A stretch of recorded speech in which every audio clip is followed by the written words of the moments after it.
ఇప్పుడు సురేష్ అని హీరో ఉండేవాడు కదా, అవును సురేష్. వాళ్ళ నాన్నగారు గోపీనాథ్ ఏదో డైరెక్టర్ ఉండేవాడు. ఆయన పిక్చర్ ఏమండి మీరు కొంచెం అందరిలా కాదు,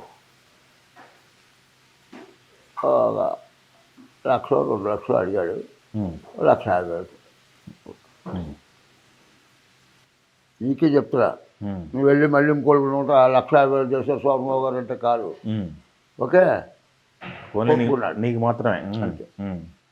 ఆయనేమో ఆయనే డైరెక్ట్ చేస్తూ ఒక వీలవుతే ఫైట్ మాస్టర్ ఫైట్ కూడా తీసేయగలడు, అంత గొప్పడు.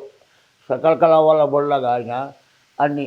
ఒకవేళ డ్యాన్స్ మాస్టర్ ఆఖరి రోజు రాలంటే ఆయన చేసి చూపించాలా, ఒక రకం హుషారు మనిషి. చాలా అందగాడు, మంచి ఇది. అలా పిక్చర్ షూటింగ్ అయిపోయింది. మామూలుగా ఆయన చెప్పాక ముందర ఎంత అడ్వాన్స్ ఇది డబ్బింగ్ ముందర డబ్బింగ్ చెప్పాలి. వెళ్ళాడు.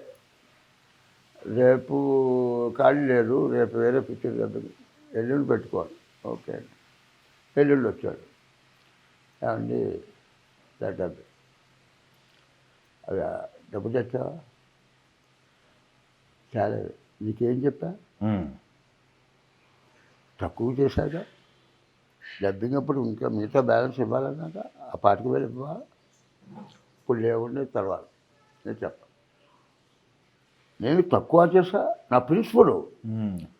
నాకు ఇప్పుడు డబ్బు అక్కర్లే, నా దగ్గర డబ్బు ఉంది, నేను అలా పెట్టుకున్నాను నా పద్ధతి.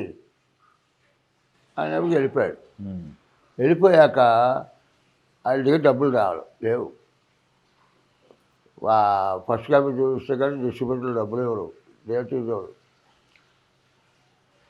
ఆయన డబ్బింగ్ ఆయన చెప్పేస్తున్నాడు.